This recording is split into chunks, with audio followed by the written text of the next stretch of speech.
What's going on, everybody? It's your boy Yeezy, and today we are checking out the Yeezy Gap engineered by Balenciaga 3/4 tee. I have one in the extra small and a small, and we also will be comparing both sizes.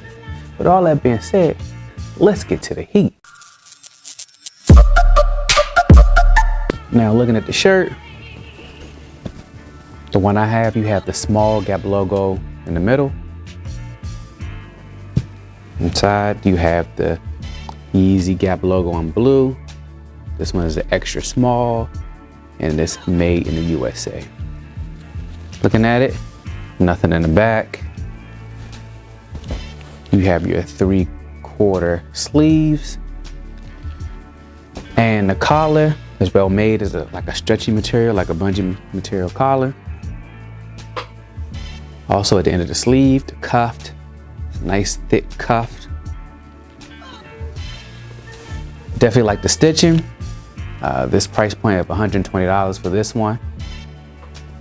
I see you definitely get what your money is worth. Really can't complain about the look and the feel of it. Now here's where a lot of people have problems with the sizing. Now looking at the sizes, the first one I'm showing you, this is the extra small and a 3/4 hoodie.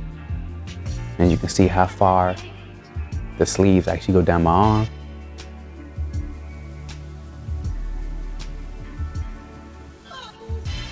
The next one I'm showing you is the small in the same shirt as the extra small. And you can definitely see the size different. The small definitely drapes over my body more than the extra small, but both of them are truly oversized. Now here's a side-by-side look at both of them at the same time.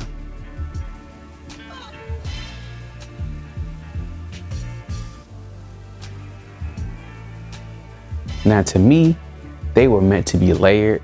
So what I did was I layered it with the Yeezy Gap hoodie. So the first one I'm showing you is the extra small over top of the Yeezy Gap hoodie. And at first I liked this look better with the extra small than I did without the hoodie. Now here is the small oversized over top of the same hoodie. And to me, this is a better look than the extra small over the hoodie. So I definitely can see myself doing the maybe spring or winter, fall, double layering this with the hoodie, and maybe during the summer, I would have extra small just by itself if I want to go with that oversized look. Now right here, I'm showing you both t-shirts over the Yeezy Gap hoodie. You can kind of look at and compare both of them.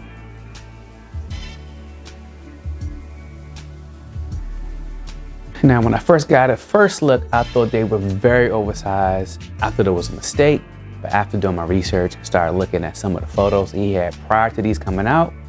A lot of his stuff was oversized and were double layered. So the only time that you actually seen the Gap t-shirt, it was actually over, it looks like a type of bodysuit with, it looked like the woman or the mannequin had on something with shoulder pads. Now, only other time that I actually seen the t-shirt on any of the pictures, it was actually under its cropped hoodie or jacket. So these were definitely made to be oversized.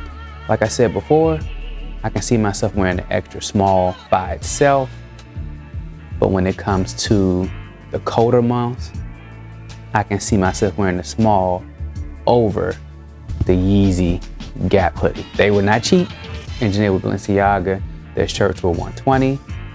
Like I said before, the material looks and feels good for that price point. They had ones more expensive. So the ones with the Gap going across, I think were $140. And the hoodies were a lot more than your Yeezy Gap hoodies. My Yeezy Gap hoodie here, the blue one was originally $90. When they restocked the black one, it went down to $80. Now I think these were in the $2s. I'm actually on Farfetch. They got pre-orders on different colors like the red. I actually saw a gray one surfaced on the internet lately. So let me know how you feel. Hit that like button, hit the subscribe button, plug the notification bell. It definitely helps out the channel for me to give you more heat, more sizing guide on stuff like this. And like always, never look down anybody unless you checking out their sneakers. I'm out.